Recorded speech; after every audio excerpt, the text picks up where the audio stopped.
Sindh building control authority ने अपने ही मुलाजमीन के खिलाफ कार्रवाई के लिए एंटी करप्शन को खत लिख दिया है।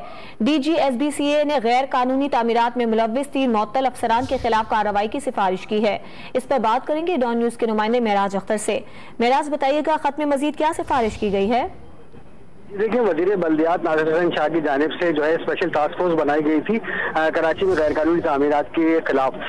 जब खिलाफ कार्रवाई शुरू की गई तो गुलबर्ग टाउन में और सेंट्रल में जैसी कार्रवाई शुरू हुई थी उसमें ये साबित हुआ कि उसमें 3 बिल्डिंग इंस्पेक्टर्स जो कि सिंध बिल्डिंग कंट्रोल अथॉरिटी के वो मुलविस हैं। उनके खिलाफ सबसे पहले तो ये कार्रवाई की गई कि उनको मुअत्तल किया गया, लेकिन उसके बावजूद उनके खिलाफ ये शिकायत थी कि वो बिल्डर माफी के साथ मिले हुए हैं और रिश्वत वसूल कर रहे हैं, जिस पर DGSBCA साख खोड़ों ने एंटी करप्शन के चेयरमैन को खत लिखा है बाकायदा और उनसे अपील की है कि इन तीनों जो अफसरान हैं और एहलकार हैं इनके खिलाफ कार्रवाई की जाए मुकम्मल इंक्वायरी के बाद, और इनके साथ जो लोग मिले हुए हैं उनके खिलाफ भी कार्रवाई की जाए ताकि शहर में जो गैर कानूनी तामीरात हैं उसके खिलाफ मौसर कार्रवाई की जा सके। जी, बहुत शुक्रिया आपका मेराज अख्तर।